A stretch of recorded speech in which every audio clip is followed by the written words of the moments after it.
Okay, so we all know that the Raiders have a problem at quarterback, but we also have a problem when it comes to the running back. And I want to talk about that today because I think that the Raiders are setting up in a great position to solve both of these problems in the 2025 NFL Draft. And I know that a lot of people are talking about Shedeur Sanders. I've talked about Shedeur Sanders and the connection to Tom Brady. But I honestly believe that Cam Ward is going to be the better quarterback going forward for the Raiders simply because of his ability to escape the pocket and make these big passes. Now, I've already made a video on this, so I'm not going to go super deep into Cam Ward, but I did just want to say that the Raiders right now have the sixth overall draft pick. So if the draft were to happen tomorrow, according to a lot of draft projections, Cam Ward would be available at number 6 and the Raiders would pick him.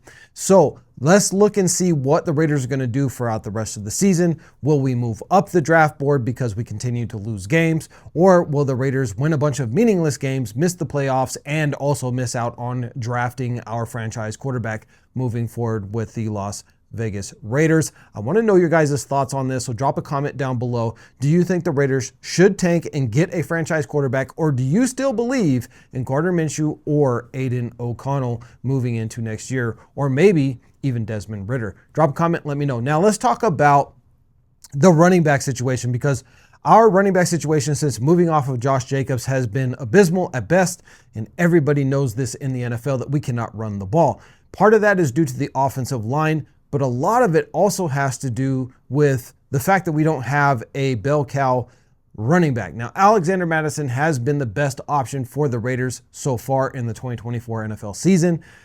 But even then, Alexander Mattison is not a star running back. He is just a decent running back. And maybe if he gets enough snaps, maybe he'll turn into a star. But I'm just not seeing that happen at this point right now in his career. What Alexander Mattison is to me is a great third down option because he's so good in the pass game that you can run RPOs with him, you can run play actions with him, you can throw him running back screens. All of these things are really good, but we need a bell cow. We need our Josh Jacobs true replacement because Zamir White is not it. He's not going to be it. He has too many issues with hitting the wrong hole, running into defenders, and not being able to pick up big yards. He also doesn't have any top-end speed. In comes the 2025 NFL Draft in round number 2, where the Raiders right now will have a high second-round draft pick in Oklahoma State's running back, who was the best in last year's NFL Draft. And that is Ollie Gordon II. Now, Ollie Gordon II put up over 1,700 yards, over 20 touchdowns last year, and he could have come out of the NFL had he been eligible, and he would have been probably an early second round, maybe late first round draft pick, as he was clearly the best in college football last year at the running back position. But he did not come out. He played another year, and this year he's had a bit of a down year. He's only at about 562 yards right now as of the recording of this video, and that's going to put him somewhere around 1,200 rushing yards this year if he continues on this same similar trajectory, and probably about 16 to 17 touchdowns. So fewer yard production. His average yards per carry has gone down, still very reputable at over 4 yards per carry, and his touchdowns have gone down as well. But here's the upside to a guy like Ollie Gordon II. Now, everybody is talking about Ashton Jeanty, the Boise State phenom. He will be probably picked number 10 or 11 in the draft, and a lot of projections actually have the Cincinnati Bengals trying to pick him up. And so he's not going to be available for the Raiders unless the Raiders were to try and move back into the second round after picking our franchise quarterback in order to get Ashton Jeanty. So with that being the case, we've got to be looking at the second best option out there. And the second best option, in my opinion, could end up having a better career in the NFL than actually Ashton Jeanty because Ollie Gordon II has that prototypical NFL bell cow running back body at 6'2", 225 pounds, 3 years in his collegiate career, no major injuries, and he has done nothing but produce. Again, this year is a down year for him after his standout year last year. However, even in a down year, he's going to probably put up over 1,200 yards and 16 to 17 touchdowns on the ground, plus a few through the air, because he's also got really good hands and he can catch the ball out of the backfield.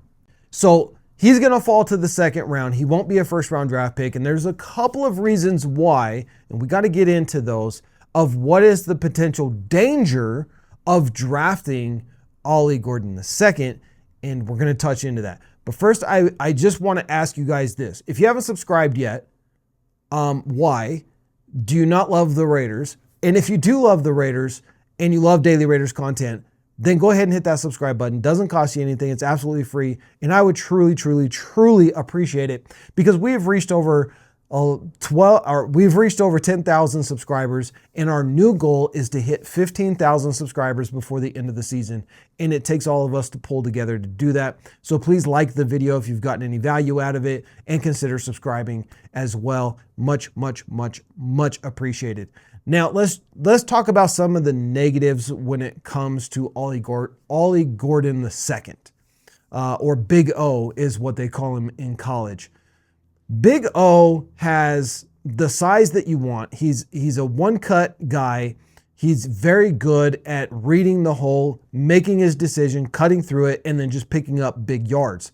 He also has top end speed, which even Ashton Genty doesn't have, and Josh Jacobs never had, and Alexander Madison doesn't have, and Zamir White definitely doesn't have. So he's faster than all of them, though we don't know his official 40 yet. You can just tell by watching the fact that he outruns DBs on a continual basis, that he has a very high 40. I'm going to say he's right around a 4.4, just guessing. We'll see when he does his pro day or when he goes to the combine. So those are all the key pluses with him. He's hard to bring down. He's got the big prototypical body, but he has a couple negatives, and I want to talk about those. My only concerns with bringing Big O to the Raiders in the second round and spending a second round draft pick on him, and remember, a second round draft pick is a very valuable pick. We're not talking like seventh round picks here. We're talking the second round.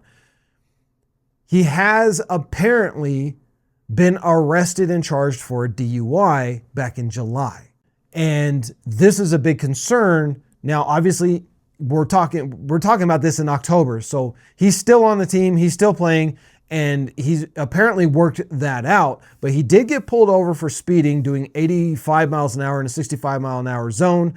And the officer smelled alcohol on his breath, did a search of the car, and found some whiskey and I believe vodka or tequila, something like that, in the truck of his Cadillac, of his GMC Cadillac.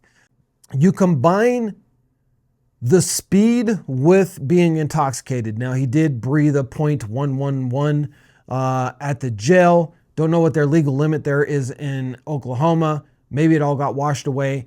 But this is my biggest concern with him, is when you come to Las Vegas is a tourist town, it's a vacation town, it's a gambling town.